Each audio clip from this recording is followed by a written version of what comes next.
عورت کا حسن اس کے ٹہرے پن میں ہے۔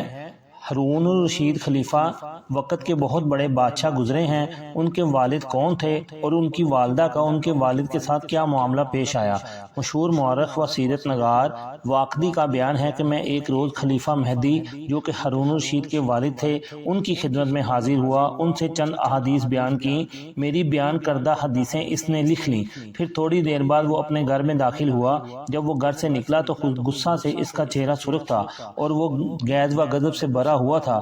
میں نے عرض کیا، امیر المومنین خیریت تو ہے؟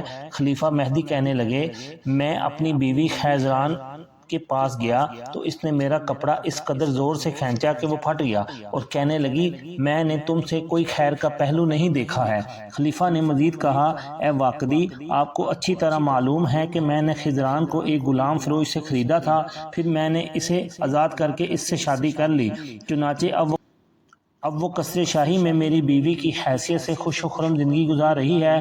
نیز اس کو آرائش و زیبائش کے لیے وہ چیزیں دستیاب ہیں جو دیگر عورتوں کو کم ہی نصیب ہوا کرتی ہیں، مگر آج اس کے ذہن اس قدر بدل گیا کہ اس نے میرے سارے کیے کرائے پر پانی پھیر دیا اور کہنے لگی کہ آج تک میں نے کبھی تم سے خیر نہیں دیکھی، حالانکہ میں نے اس کے دونوں لڑکوں ہادی اور ہارون الرشید کے لیے پیشگی بیعت کروا دی ہے۔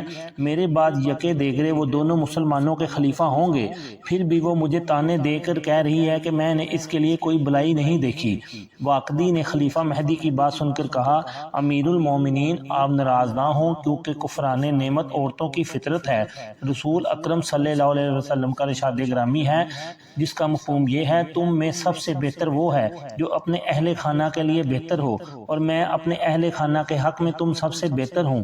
ایک اور حدیث میں رسول اکرم صلی اللہ علیہ وسلم کا ارشاد ہے جس کا مفہوم یہ ہے، عورتوں کے بارے میں میری نصیحت کا ہمیشہ خیال رکھنا، کیونکہ عورت پسلی سے پیدا کی گئی ہے اور پسلی میں بھی وہ سب سے زیادہ ٹیڑھا اوپر والا حصہ ہوتا ہے۔ اگر تم اسے بالکل سیدھی کرنے کی کوشش کرو گے تو انجام کار توڑ کے رہو گے، اور اگر اس ٹیڑھی پسلی کو یوں ہی چھوڑ دو گے تو ویسے ہی ٹیڑھی رہے گی، اور تم اس ٹیڑھے پن کے باوجود اس سے فائدہ اٹھا سکتے ہو۔ پس تم لوگ عورتوں کے بارے میں میری نصیحت مانو، عورتوں سے اچھا سلوک کرو۔ واقدی نے اس موضوع سے متعلق مزید احادیث خلیفہ سے بیان کی۔ خلیفہ مہدی نے انہیں 2000 دینار دینے کا حکم دیا۔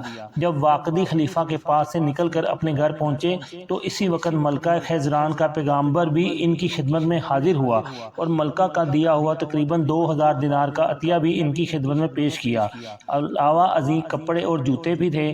ملکہ کے پیغامبر نے ان کے عطیات کے ساتھ ساتھ کار خیر پر ان کا شکریہ بھی ادا کیا ملکہ کی طرف سے۔